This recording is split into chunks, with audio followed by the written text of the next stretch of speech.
I'm seeing lots of questions from members of the public saying, why are they attacking the police? Why are police stations being targeted?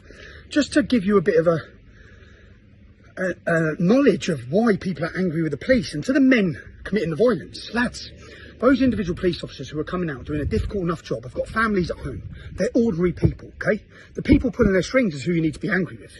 Why are people angry? I'll tell you why they're angry. Because Hamas were allowed to overtake London, overtake our capital city, every weekend, flying ISIS flags, Hamas flags, calling for jihad.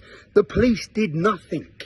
Nothing. Instead, they arrested me. They banned me for 6 months. They infringed. They totally abused the law, and they lied in court, and they got found out. Yeah, people have now seen what the police are doing.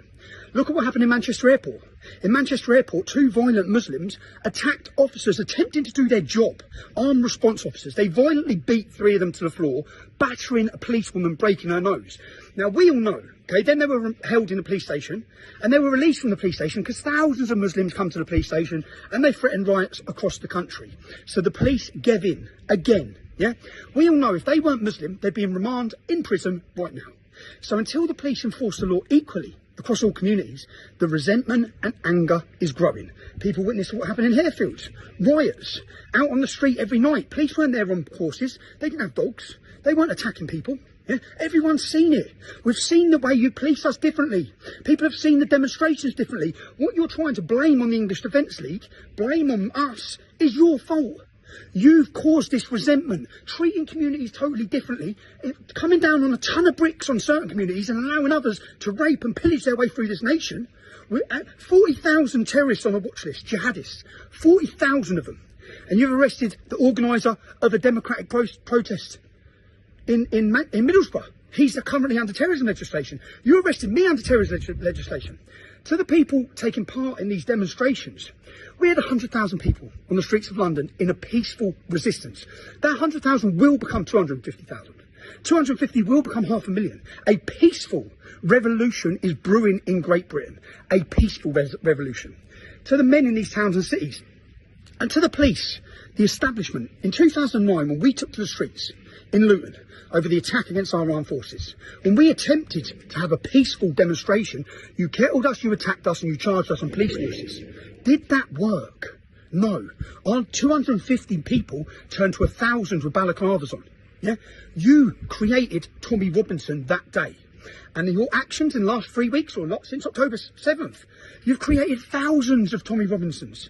You won't crush people like this. Okay, people, and to the lads taken to the streets in the towns and cities today, these young boys need leadership. Take their balaclavas off, take their masks off. They're going to get years in prison. Okay, it's not helping the cause. Do you know what we need right now in Britain? What we're going to need, what your grandkids are going to look at what's happening now, and that you want to ask, was it a mob of coked up, drunk Englishmen, or was it a resistance of dedicated, fit, healthy, ready British resistance? Because that's what's needed. Lads, you need to get in the gym. I don't understand like I'm preaching, but we need to be ready for what's coming, okay? Look, what we've witnessed since October 7th is like the trailer to a movie. The movie ain't even started yet. You see the rapes, you see all these migrant hotels, they're not slowing them down, they're speeding them up. They're flooding our country, yeah? We either win this battle, where we don't become minorities and don't see every town and city in this country taken over by hostile jihadists, rapists, criminals. Yeah? That's one outcome, or we win. Through peaceful resistance, we cause a revolution in this country, and the public are ready for it. Everyone's ready for it. Yeah, the time is now. The time, and lads, up and down the country in the towns and cities, these young boys are looking for leadership. Okay, we had peaceful demonstrations in London because we had leadership. We had committed men, not just me, we had committed men across that movement willing to stop people who were stepping out of line. You need this in your towns and cities. Well, man, you need this now in your towns and cities. So family putting their hands up, going like that, everywhere I go, all right? The public opinion's changed, lads. But please, man, there's young boys there, they're angry. I was angry. I said in 2009, we put balaclavas on, we knew nothing else. We were angry, we were forgotten, we were neglected. Our town was being taken over, our daughters were being raped. People are feeling the same. But we're on the verge of something massive, where we've won the hearts and minds of the public. Don't undo that, yeah? So lads, in every city across this country, control your boys, man. Control them, direct them. peaceful resistance is growing.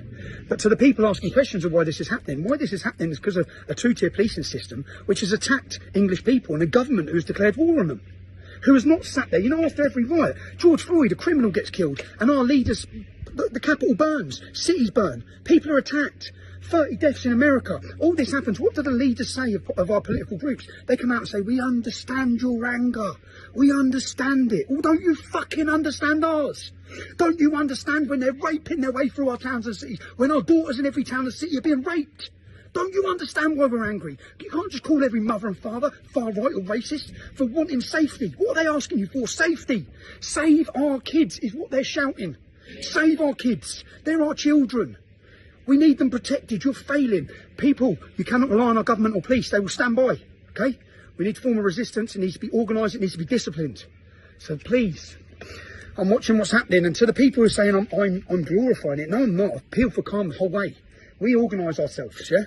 I'm just keeping the public up to date, which is what the media won't do, with what's happening and why it's happening, okay? And where that anger's coming from, okay? Unless you give people some light at the end of the tunnel, resentment and anger by you thinking you can hide these community problems, that's all it's going to breed. More resentment, more anger, more violence. Be safe.